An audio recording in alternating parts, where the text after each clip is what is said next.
অন্যদিকে গতকাল মুখ্যমন্ত্রী মমতা বন্দ্যোপাধ্যায় তিনি বার্তা দেন যে বিজেপি আর সাম্প্রদায়িক শক্তিকে কুপোকাত করতে হবে। সংখ্যালঘুদেরও বলছি, আপনারা সিদ্ধান্ত নিন। বিজেপি আপনাদের মধ্যে বিভাজন করার চেষ্টা করছে টাকা দিয়ে, আপনারাও নিজেদের মধ্যে সংঘবদ্ধ হন। বিজেপি আর সাম্প্রদায়িক শক্তিকে কুপোকাত করতে হবে। আমি সংখ্যালঘুদেরও বলছি, সিদ্ধান্ত নিন। বিজেপি আপনাদের মধ্যে বিভাজন করার চেষ্টা করছে টাকা দিয়ে। আমি পরিষ্কার বলছি, আপনারা নিজেরাও সংঘবদ্ধ হন। তৃণমূল কংগ্রেস ভয় পাচ্ছে, সমস্যা হতে পারে, এমনটাই আগাম আন্দাজ করছেন মমতা বন্দ্যোপাধ্যায়। কি বললেন শুভেন্দু অধিকারী, দেখুন। তৃণমূল কংগ্রেসের কাছ থেকে প্রতারিত মুসলিমরা সরে যাচ্ছে এবং তারা কোথাও নওশাদের হাত ধরছে, কোথাও হুমায়ুন সাহেবের কাছে যাচ্ছে, কোথাও মিমের হাত ধরছে।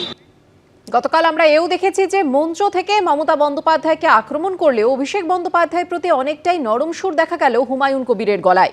স্বীকার করলেন অভিষেক বন্দ্যোপাধ্যায়ের প্রতি সফট কর্নারের কথা। এমনকি শুভেন্দু অধিকারী সম্পর্কেও তার কোনো খারাপ ধারণা নেই বলে জানালেন ভরতপুরের বিধায়ক। অভিষেক বন্দ্যোপাধ্যায়ের প্রতি আমার সত্যি সফট কর্নার আছে, কারণ একটা ট্যালেন্ট ছেলে। শুধু তাই নয়, তৃণমূলের সর্বভারতীয় সাধারণ সম্পাদককে ট্যালেন্টেড বলার পাশাপাশি তার প্রতি যে নরম মনোভাব রয়েছে তাও স্বীকার করে নিলেন তৃণমূল থেকে সাসপেন্ড হওয়া নেতা। তৃণমূল মহলে আলোচনা হতো যে আপনি অভিষেক বন্দ্যোপাধ্যায় যথেষ্ট ঘনিষ্ঠ, রাজনীতি করতে পারবে, আগামী দিনে যোগ্য রাজনীতি হয়ে ওঠার সম্ভাবনা আছে। তাতে যদি সে নিজের থেকে নিজের সিদ্ধান্তটা নেয়, এখন পর্যন্ত যে ধরনের রাজনীতি তিনি চালিয়ে যাচ্ছেন। এর আগে অভিষেক বন্দ্যোপাধ্যায়কে উপমুখ্যমন্ত্রী করার পক্ষেও কার্যত সওয়াল করেছিলেন হুমায়ুন কবির। ডাইরেক্ট সিএম না হলেও নেত্রী সিএম থাকলেও ডেপুটি সিএম করে স্বরাষ্ট্র দপ্তরের দায়িত্ব অভিষেক বন্দ্যোপাধ্যায়ের হাতে দিলে সাংগঠনিক এবং প্রশাসনিক অভিষেক বন্দ্যোপাধ্যায় যে দক্ষতার পরিচয় রাখছেন, দলের পক্ষে আরো অনেক মঙ্গল হবে। এবার তৃণমূলকে আক্রমণ করেও অভিষেক বন্দ্যোপাধ্যায়কে সার্টিফিকেট দিয়ে জল্পনা জিইয়ে রাখলেন তৃণমূল থেকে সাসপেন্ডেড ভরতপুরের বিধায়ক। অভিষেক ট্যালেন্টেড, এ তো স্বাভাবিক। তো অভিষেক আমাদের দলের সাধারণ সম্পাদক, তাহলে উনি সেই দলটা ছাড়লেন কেন? ওনার তো উচিত এক্ষুনি অভিষেকের কাছে গিয়ে ভুল সংশোধন করে অভিষেককে বলা, যা করেছি আমি, আপনি ট্যালেন্টেড, আমি আপনার সঙ্গেই থাকছি, তৃণমূল কংগ্রেসেই থাকছি, মিটে গেল। একইভাবে বিজেপিকে চ্যালেঞ্জ ছুড়েও শুভেন্দু অধিকারী সম্পর্কে কার্যত নরম মনোভাব নিয়েছেন হুমায়ুন। শুভেন্দু অধিকারী আত্মপান্ত একটা রাজনৈতিক ব্যক্তি। সে কখনো সাম্প্রদায়িক দলে গিয়ে কথাবার্তা দলের পক্ষে অনেক কিছু উল্টোপাল্টা বলছে, কিন্তু একজন রাজনীতিক, একটা রাজনৈতিক পরিবারের সদস্য।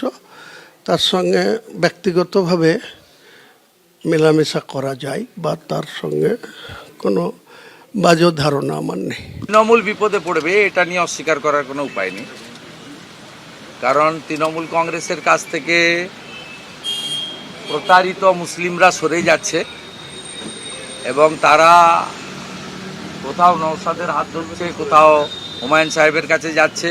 আমরা তো চাই যে তারা সবাই মিলে পরিবর্তন করুক, আমরা সুশাসন বিকাশ দেব।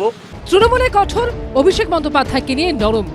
বিজেপিকে চ্যালেঞ্জ, শুভেন্দু অধিকারীকে সার্টিফিকেট। হুমায়ুন কবিরের আসল উদ্দেশ্য কি?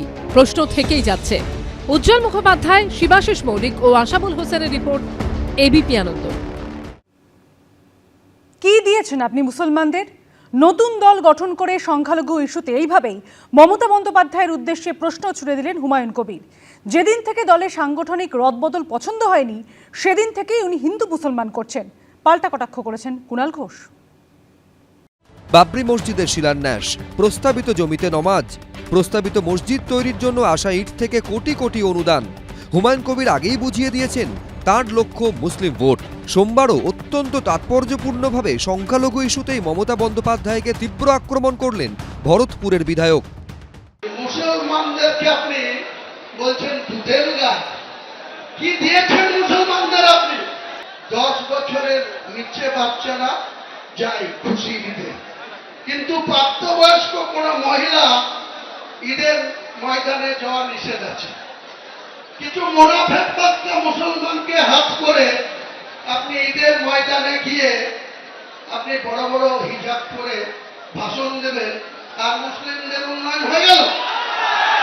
কটা মুসলিমকে চাকরি দিয়েছেন আপনি? 6টা দপ্তরের মন্ত্রী আছে, 3-6-18টা প্রতি বছর আপনি চাকরি দিতে পারেন, কটা মুসলমানকে দিয়েছেন?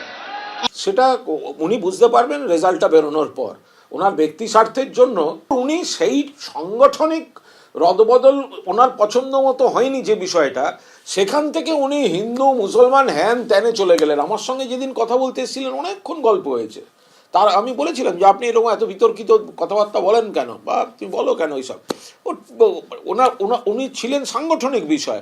এখন তিনি ওই যে জিতনি চাবি ভরি রাম নে উতনা চলে খিলোনা। সোমবার হুমায়ুন কবিরের জন্মবার, তাই নতুন দল ঘোষণার জন্য সোমবারকেই বেছে নিয়েছেন ভরতপুরের বিধায়ক। মা রাজিয়া বিবির পাশে বসে কথা জানালেন ছেলে। এদিকে 6 ডিসেম্বর যেমন তার প্রস্তাবিত বাবরি মসজিদের শিলান্যাসের দিন ভিড় উপচে পড়েছিল, তেমনি এদিনও ছবিটা একই রকম ছিল।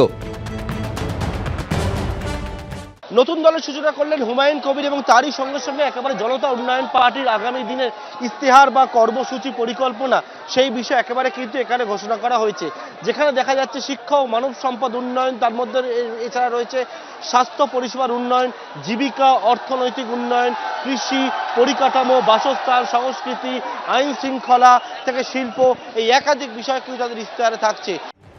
নিজেকে 2 কেন্দ্রের প্রার্থী ঘোষণার পাশাপাশি আরও 2টি কেন্দ্রে অন্য 2 হুমায়ুন কবিরকে প্রার্থী করেছেন নতুন দলের চেয়ারম্যান। নিজে লড়বেন রেজিনগর ও বেলডাঙ্গায়, রানীনগরে লড়বেন চিকিৎসক হুমায়ুন কবির, যিনি 2016 সালের বিধানসভা নির্বাচনে তৃণমূলের হয়ে ভোটে দাঁড়িয়েছিলেন। আর এক হুমায়ুন কবির লড়বেন ভগবান গোলায়, তিনি পেশায় ব্যবসায়ী। এছাড়াও মুর্শিদাবাদ কেন্দ্রের প্রার্থী মনীষা পাঠক পাণ্ডে, মালদার বৈষ্ণবনগরের প্রার্থী মুস্তারা বিবি, খড়গপুর গ্রামীণ কেন্দ্রে জনতা উন্নয়ন পার্টির প্রার্থী হবেন ইব্রা হাজি, আর কলকাতার বালিগঞ্জে প্রার্থীর নাম নিশা চট্টোপাধ্যায়। হুমায়ুন চাচা বুঝতে পেরেছে যে আমি সেই জায়গাতে দাঁড়ালে আমার হয়তো সেই জায়গাটা জিততে পারি, তো সেই জন্যই আমাকে সেই জায়গা দিয়েছে। আমি সোশ্যাল ওয়ার্ক করি প্রচুর।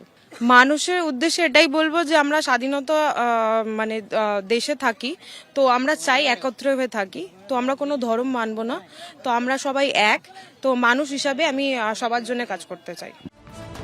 নতুন দল গড়ার আগেই আসাদুদ্দিন ওয়াইসির মিম এবং আইএসএফকে জোটের বার্তা দিয়েছিলেন হুমায়ুন কবির। এদিনের অনুষ্ঠানে আমন্ত্রিত ছিলেন মিমের প্রতিনিধিরাও। পার্থপ্রতিম ঘোষ, উজ্জ্বল মুখোপাধ্যায়, রাজীব চৌধুরী, এবিপি আনন্দ। এবিপি আনন্দ, এগিয়ে থাকে, এগিয়ে রাখে।